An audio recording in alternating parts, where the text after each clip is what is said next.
예수님께서는 길과 진리와 생명이라고 말씀했습니다. 복음서의 부활 사건이 복음서에 기록되어 있습니다.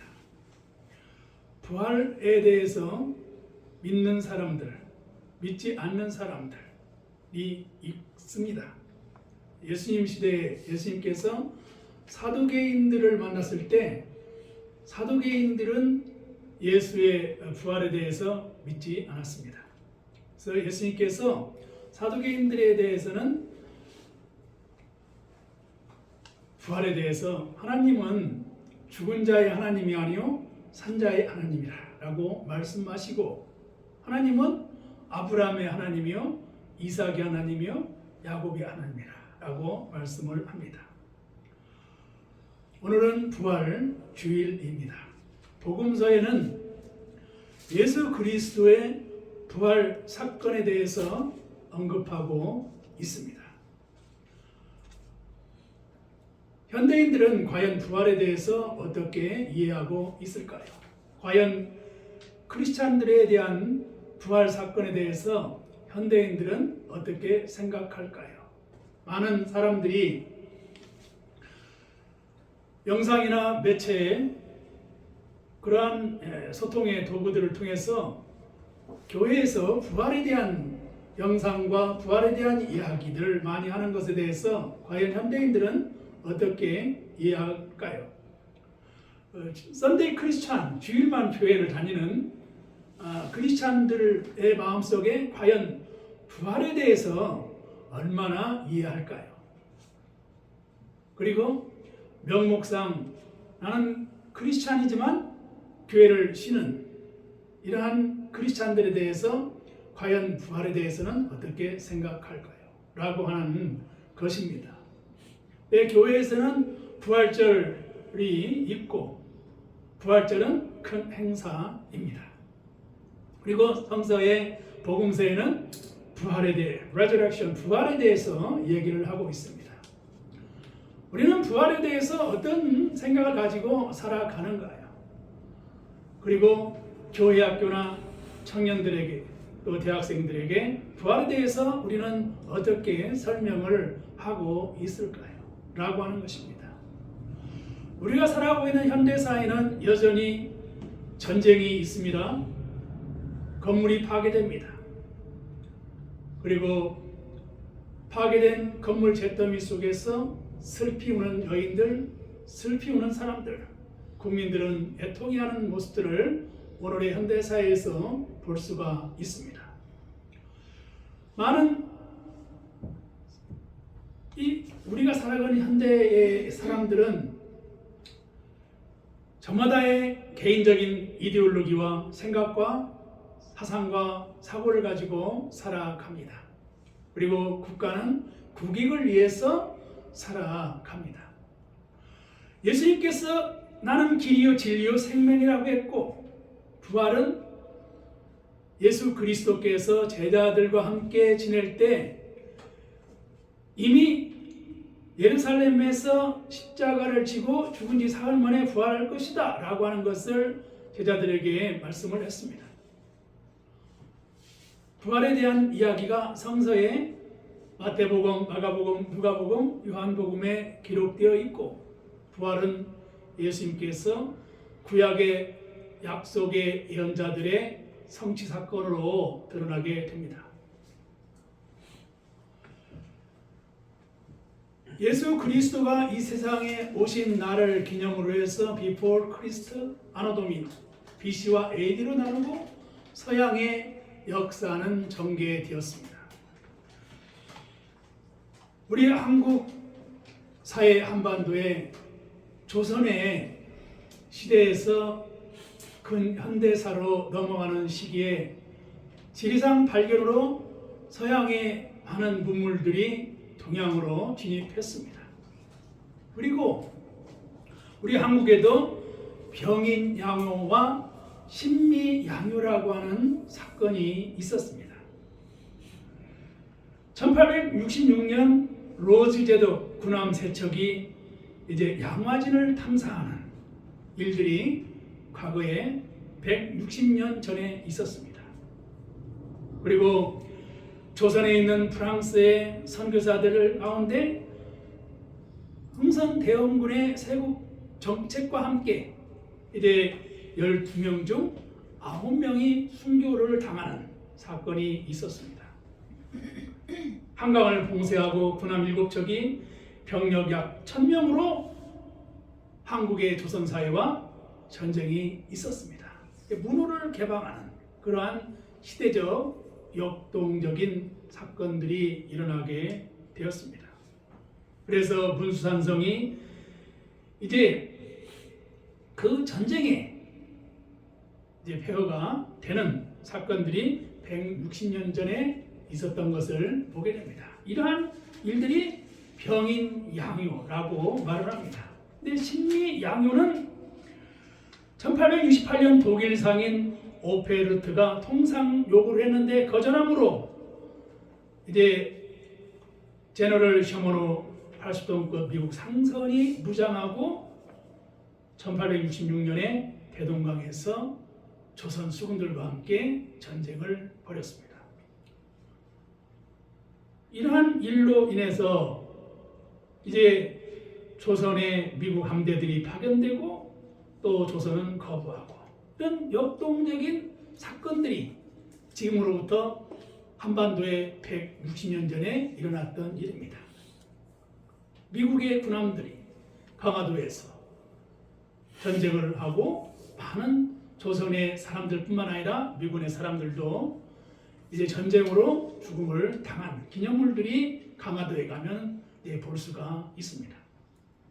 이런 역사들이 있었는데 오늘날 역시 이제 이스라엘과 미군의 이제 그 이란과의 전쟁은 여전히 진행되고 있고 그리고 많은 생명들은 전쟁의 폐허 속에서 울부짖고 있는 것을 보게 됩니다. 오늘 부활주일의 부활이라고 하는 것은 예수 그리스도께서 예루살렘으로 입성할 때 예루살렘을 정복하러 가신 것이 아니라 예수님께서 평화의 왕으로 오신 사건을 보여주기 위해서 예루살렘으로 입성하셨다라고 하는 것을 우리가 믿고 깨달을 때 부활주의를 통해서 온 세계가 전쟁에 종식되고 평화의 세계로 전환되는 사건이 되어야 될 줄 믿습니다. 우리 한국 사회에 1950년 한국 전쟁이 일어났습니다. 압록강으로 진격하던 유엔군이 중공군이 밀려와 내려올 때 그 강추위 40도가 넘는 추위 속에서 유엔군들은 동상으로 쓰러졌습니다. 일사후퇴가 일어났습니다. 수없이 많은 군인들이 쓰러졌습니다. 이러한 전쟁의 슬픔이 1950년 한국 사회에서 있었습니다. 그러한 전쟁의 슬픔을 딛고 일어서면서 독일의 라인강의 기적처럼 한국의 한강의 기적이 일어났고 한국 사회는 이제 영향력 있는 나라가 되었습니다. 그럼에도 불구하고 한국은 여전히 사판선이 있습니다. 남과 북이 대치하고 있습니다. 전쟁의 위협 속에서 살아가고 있습니다. 그래서 부활주일이라고 하는 우리의 부활의 사건 속에서 부활이라고 하는 신학적, 신앙적 실천의 내용은 평화의 부활로 만들어가는 신앙의 실천이 우리에게 숙제로 우리에게 주어지고 있다는 사실을 우리는 깨닫게 됩니다.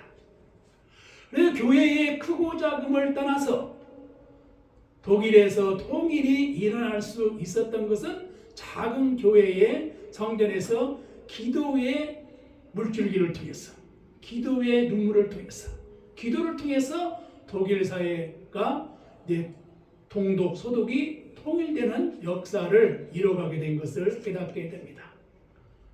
그러한 독일의 통일을 본받아서 부활을 통해서 한국 사회가 남과 북이 통일되는 세계로 가는 이러한 하나의 숙제가 부활을 통한 평화의 부활로 만들어가는 사건의 계기가 되어야 된다라고 하는 것입니다. 복음서에서 예수 그리스도께서 갈릴리 사역을 하시고 예루살렘 사역을 하실 때는 이미 십자가 사건을 예수님은 예견하고 있었습니다.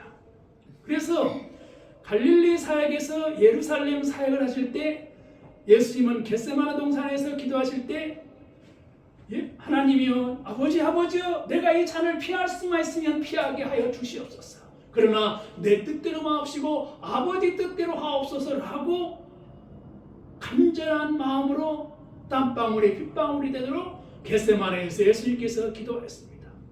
그것은 예수님께서 죽음에서 평화로 전쟁이 종식되고 온 누리 온 세상이 평화의 부활로 오시는 것을 이루시기 위해서 십자가를 지었다라고 하는 것입니다. 오늘날 우리가 살아가는 우리의 사회는 이기적이고 개인적이고 그리고 이데올로적이며 자기의 이익이 아니면 자기의 국익이 아니면 옳지 않다라고 하는 주장보다는 예수 그리스도께서 십자가를 통해서 평화의 부활로 오셨다라고 하는 것을 우리는 서로가 인지하고 깨달으며 살아가는 길이야말로 모든 사회의 세계가 상생의 길로 갈 수 있다라고 하는 것을 오늘 말씀을 통해서 우리는 깨닫게 되는 것입니다. 예수님이 부활하셨을 때 엠마오로 가는 여인들이 있었습니다. 그의 삶들은 예수 그리스도의 공생애의 삶 속에서 보여줬던 모든 이적과 기적과 능력 그리고 말씀의 어록들이 십자가 사건을 목도하면서 좌절되었습니다. 절망하였습니다. 모두가 이제 번아웃 되었어요. 탈진되었어요. 우리는 인생을 살아가면서 신앙생활을 하면서 엠마오를 걸어가는 그 제자들처럼 그 여인들처럼 우리는 십자가를 지신 예수님을 보고 우리는 번아웃 됩니다. 탈진합니다. 우리는 십자가를 질 수가 없습니다. 우리는 탈진되었습니다. 더 이상 기도할 힘도 없고 전도할 능력도 없고 모든 것이 인간적인 연약함 때문에 절망할 수밖에 없습니다. 라고 생각하는 그 낙심한 여인들이 엠마오 길을 걸어가는 그 여인들처럼 우리는 십자가 앞에서 좌절할 수밖에 없는 것이 인간의 솔직한 마음이라고 하는 것입니다. 오늘날 우리가 살아가는 현대사회가 그렇습니다. 교회의 숫자는 감사합니다. 많은 교회들이 문을 닫습니다. 크리스찬들은 교회를 떠납니다. 그리고 정작 하나님의 말씀을 외면합니다. 그러면서 인간적인 생각과 인간적인 견해와 그리고 인간의 철학을 가지고 하나님 없이도 살아갈 수 있다라고 하는 생각을 가지고 살아갑니다. 오히려 믿음이 있고 하나님 말씀에 의지하여 살아가는 신앙이 오히려 현대사회에 많은 사람들 앞에서 더욱더 부족하고 초라함을 느끼는 그러한 사회에서 우리는 신앙생활을 하고 있지는 않은가라고 하는 것을 우리는 늘 상상을 해보면서 살아갑니다. 그러한 좌절과 절망과 슬픔 속에서 엠마오 도상을 걸어가는 여인들과 같이 살아가는 현대인들에게 십자가의 삶에서 다 이뤘다 말씀하신 그 예수님께서 무덤 문을 여시고 그리고 이제 부활하셨다라고 하는 것을 성서에서 보여주고 있는 것을 보게 됩니다. 예수님의 부활이라고 하는 것은 부활 사건으로 우리가 성경을 볼 수가 있다라고 하는 것입니다. 오늘의 부활이라고 하는 이 성경적 이야기가 우리의 삶에 있어서 평화의 부활로 산 증인으로 살아가야 될 하나의 숙제를 우리는 부여하고 있습니다. 구나미에서 미사일이 떠올라서 마을이 폐허로 변합니다. 미사일이 떠올라서 알 수 없는 지역을 날아다니면서 많은 생명을 살상합니다. 국익을 위해서, 자국의 이익을 위해서 무수한 사람들이 생명으로 죽음을 당하고 있습니다. 우리의 역사 속에서도 이제 미군과의 전쟁이 있었습니다. 프랑스의 군함들이 왔습니다. 거기에는 많은 순교자들이 있었습니다. 선교사들이 죽음을 당했습니다. 세국 정책이 있었어요. 그러한 시절에 많은 고통과 아픔들이 있습니다. 우리 서울에 절두산 성지라는 곳이 있습니다. 절두산 성지에 가면 많은 순교자들의 이야기들을 우리가 볼 수가 있습니다. 그러한 쓰라리고 아픈 순교자들의 눈물과 순교자들의 죽음이 있은 연후에 한국의 순교자들의 피의 값은 많은 그리스도인들이 예수 그리스도 안에서 평화를 얻으며 힘을 얻고 기도의 삶을 살아갈 수 있는 은혜를 얻고 우리의 나라는 비약적인 성장을 거듭한 역사를 우리는 보고 있습니다. 그런 가운데에서도 오르막길이 있으면 내리막길이 있듯이 신앙의 오르막과 신앙의 내리막길을 겪으면서 오늘날도 여전히 우리는 십자가에서 아버지 어찌하여 나를 버리시나이까 탄식하시고 버림받은 자의 탄식과 같은 인간적인 연약함을 드러내는 예수 그리스도의 음성과 십자가를 바라보는 여인들이 낙심하고 엠마오로 가는 그 신앙의 여정의 길을 걸어가는 것처럼 우리의 모두가 부활의 예배를 드리면서 좌절하고 절망하고 슬퍼하고 있지는 않는가라고 하는 겁니다. 과연 부활주일이 어떤 의미가 있는가라고 하는 겁니다. 그래서 부활이라고 하는 이 예수 그리스도의 사건이 우리의 생애 속에서 인생 속에서 상생의 평화를 만들어가는 숙제를 우리에게 주었다라고 하는 겁니다. 교회가 평화를 만들어가는 일에 상생의 길을 만들어가는 기도를 할 수 있는 능력을 부활로 우리에게 주셨다라고 하는 겁니다. 그러므로 죽음과 전쟁과 슬픔과 기근과 아픔이 있는 곳에 평화가 깃들도록 평화의 바람이 불어가도록 우리의 작은 기도가 마치 심리학에서 말하는 나비 효과처럼 우리는 여기에서 작은 기도를 하지만 그러나 지구 반대편에서는 폭풍이 일어나는 놀라운 화해와 평화의 바람을 만들어가듯이 우리의 기도는 여전히 지속돼야 된다라고 하는 것을 부활사건을 통해서 우리에게 깨닫게 하여 준다라고 하는 것입니다. 부활절 아침에라고 하는 시를 쓴 문익환 목사님이 계셨습니다. 주보에 보면 거기 부활절 아침에라고 하는 시를 이렇게 올려놨습니다. 근데 문익환 목사님은 이제 북간도 명동천에서 출생하신 분입니다. 그러니까 시인 윤동주와 같은 동시대를 살았던 인물입니다. 부활절 아침에 문익환 빛은 무덤에서 나온다. 빛은 무덤에서 나온다. 빛은 무덤에서 나온다. 빛은 무덤에서 나온다.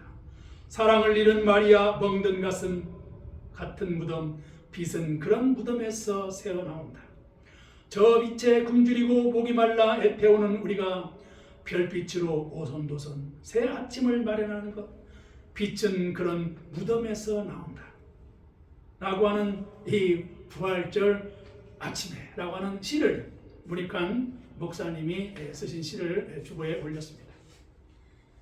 구역학, 한인대 구역학 교수님입니다. 그 인생 속에서 우리의 역사 속에서 통일을 위해서 기도하시고 또 학문적인 많은 업적을 이루시고 그리고 공동번역 성서를 이제 번역하는 그 만드시는 일에 어떤 분이십니다. 부활의 사건을 평화를 만들어가는 과제를 오늘의 예배를 통해서 우리에게 깨달음을 얻고 믿음으로 살아가시는 우리 모두가 되기를 희망합니다. 네. 예수 그리스도께서 부활하시고 난 다음에 제자들에게 나타나시면서 갈릴리로 가자, 갈릴리에서 만나자 라고 말씀했습니다. 예수님의 갈릴리 지역은 제자들을 만났고 그리고 예수님이 사역했던 첫 시작했던 지역입니다. 예수님의 수자 베드로는 십자가에 달렸은 예수님을 보고 이제 모든 게 다 끝났다. 절망적이다. 나는 이제 옛날 내가 했던 그 일 어부로서 삶을 살아가겠어. 나는 이제 물고기 잡으러 갈 거야. 그래도 갈릴리에서 배를 타고 고기 잡으면 그날 생애는 생업에 종사함으로 생계는 유지했어 라고 생각하면서 베드로는 나는 이제 물고기 잡으러 가는 갈릴리로 갈 거야. 갈릴리로 갔습니다. 그렇게 베드로조차 갈릴리로 가서 고기를 잡던 베드로가 부활하신 주님을 만났고 낭망하고 있는 베드로에게 베드로야 기쁜 데로 와서 그물을 다시 던져라 그런 겁니다. 그래 예수의 말씀에 순종하면서 그물을 던져 153마리의 고개를 펴고 과연 누구신가 라고 했는데 부활하신 예수님이야. 부활하신 예수님을 만나시고 같이 숯불에 고기를 구워서 함께 드시는 이야기가 성서 복음서에 기록되어 있습니다. 예수께서 복음서의 부활 사건을 통해서 길과 진리와 생명이신 예수님 것을 제 아들에게 보여주셨고 제 아들에게 사명을 주십니다. The Great Mission. 지상 명령을 주시는 거예요. 온 족속으로 제자를 삼고 만민에게 복음을 전파하고 온 유대와 사마리아와 땅끝까지로 복음을 전하라 라고 하는 사명을 주셨습니다. 오늘 부활주의를 맞이해서 우리가 부활이라고 하는 이 사건이 우리에게 주님께서 모든 죽음을 승리하시고 자유함을 얻으시며 평화의 삶으로 상생과 평화를 이루어갈 수 있는 우리에게 믿음을 주시고 기도할 수 있는 믿음의 길을 열어주셨다는 것을 깨닫고 우리에게 주신 하나님의 뜻과 사명을 통해서 이 땅에 하나님의 나라를 이루어가는 우리 모두가 되기를 주님의 이름으로 축원하며 축복합니다. 기도하시겠습니다.